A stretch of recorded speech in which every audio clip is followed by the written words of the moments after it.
বাংলাদেশ হচ্ছে চোরের দেশ।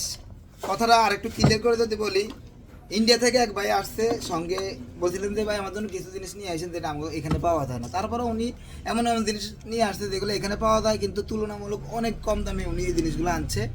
যেমন এখানে কয়েকটা আয়রনের বিট আছে, আরও ছিল। ক্লিয়ার করে বলতেছি একটু পরেই।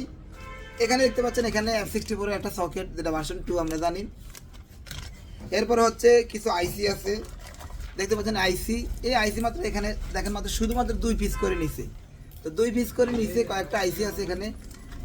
আরও দেখতে পাচ্ছেন এখানে কিছু আনকমন বা কমন কানেক্টর আছে, যেটা কিনা আমাদের হল মার্কেটে পাওয়া যায় কাল্লু মামার কাছে। তো এই ছাড়া 2-1 পিস করে সাবান, যেটা আমাদের দেশে পাওয়া যায়, লাক্স সাবান রয়েছে এখানের মধ্যে। তো যেটা মূল কথা, যেখানে যে কারণে বললাম যে বাংলাদেশ চোরের দল, চোরের দেশ, তো এই কথাটা বলা আমার একদমই ঠিক হয় নাই, তবে না বলেও পারতেছি না। একে মাল ইন্ডিয়ার বর্ডারের মধ্যে ধরে নাই, বাংলাদেশের বর্ডারে যখন ইমিগ্রেশন করতেছে তারা 3 থেকে 4 জায়গার মধ্যে টাকাও নিছে, 200, 300, 500 করে টাকা নিছে। তো নেওয়ার পরে ওনারা ফাইনালি লাস্ট টাইমে এসে এই মালগুলো রাইখা দিছে। তো এই ভাই, এটা কি করার কি দরকার ছিল? আপনারা ঘুষও নিছেন আবার রাইখাও দিচ্ছেন, এটা তো ব্যবসার জিনিস না। তো একটা কথাই বলি, যারা বাংলাদেশের বর্ডারের মধ্যে আছে তারা যদি ইন্ডিয়া থেকে কেউ ভিক্ষা করে আসে, ওই ভিক্ষাতেও ভাগ বসাবে, তারা ভিক্ষুক থেকেও অদম।